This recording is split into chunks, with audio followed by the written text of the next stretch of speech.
कर्ण के जन्म का क्या रहस्य था। राजा कुंती भोज की लड़की थी कुंती, इससे उसका नाम कुंती पड़ा।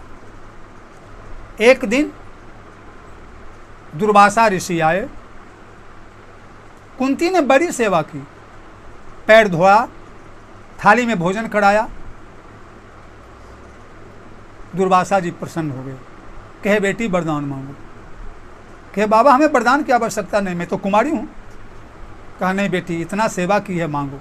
उसने कहा कि मैं जिस देवता का आवाहन करूं वह देवता मेरे पास आ जाए और जो हम कहें वो कर दें। कहें बेटी जाओ, ऐसा ही होगा। वरदान मिल गया। जब दुर्वासा जी चले गए तो कुंती ने सोचा बाबा का वरदान सत्य है कि गलत है, जरा हम टेस्ट कर लें। औरत ज़्यादा परीक्षा लेती है बाबा की, बाबा अलवा जलवा है कि सही है। झट से उन्होंने, और दुर्वासा जी ने एक मंत्र दिया था कि बेटी इस मंत्र को पढ़ना और उस देवता का ध्यान करना, वो देवता चले आएंगे। वही मंत्र पढ़ी और पढ़ करके सूर्य भगवान का ध्यान, भगवान सूर्य प्रकट हो। दुर्वासा ऋषि का आशीर्वाद है मंत्र। जब प्रकट हो गए तो कुंती डर गई, कहीं महाराज आपको प्रणाम है, क्षमा कीजिए, आप जैसे आए उसी चले जाइए। सूर्य भगवान ने कहा बेटी मैं जैसे आया हूँ नहीं चले जाऊँगा, क्योंकि देवताओं का आना निष्फल नहीं होता। तुमने पुकारा, तुमने बुलाया, तब मैं आया हूँ, अपने मन से नहीं आया हूँ। मेरा आना निष्फल नहीं होगा। मैं तुम्हें कुछ दूंगा, तो आप क्या दीजिएगा? तो मैं तुम्हें एक पुत्र दूंगा। कुंती ने कहा मैं कुमारी हूँ, संसार में मेरी बदनामी होगी। सूर्य भगवान ने कहा तुम कुमारी की कुमारी ही रहोगी, तुम्हारे कुमारपन में कोई कमी नहीं आएगी, लेकिन पुत्र तो मैं दूंगा ही।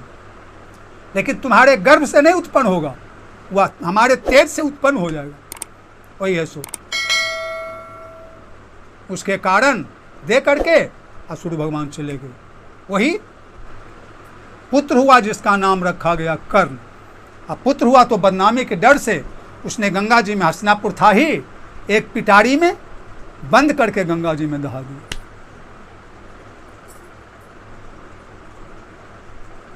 एक अधिरथ नाम का व्यक्ति उसे पाला, पालने पोषने के बाद उसका कहीं ठौर नहीं मिला, तो दुर्योधन ने उसे अंग देश का राजा बना दिया। और इसीलिए दुर्योधन के पार्टी में रहता था, जबकि पुत्र था कुंती का। लेकिन ये पांचों भाई पांडव को तो पता ही नहीं था कि हमारे भाई हैं। अंत में कुंती ने भेद खोला कि युधिष्ठिर सबको तुम पिंडदान कर रहे हो, सबको तुम जलदान दे रहे हो, जरा कर्ण को भी दे दो। तो युधिष्ठिर पूछे मैया कर्ण को क्यों दूं? तब उसने खोला कि बेटा तुम्हारा पहला भाई और सबसे बड़ा भाई कर्ण है। और तब सारी राज उसने खोला। उसी दिन युधिष्ठिर ने दिया कि माता आज से मैं स्त्री जाति को शाप देता हूं कि उसके पेट में कोई भी बात नहीं पचेगा। अगर ये बात नहीं पचता तो आज महाभारत का युद्ध नहीं होता। यही है कर्ण के पूर्व जन्म का रहस्य।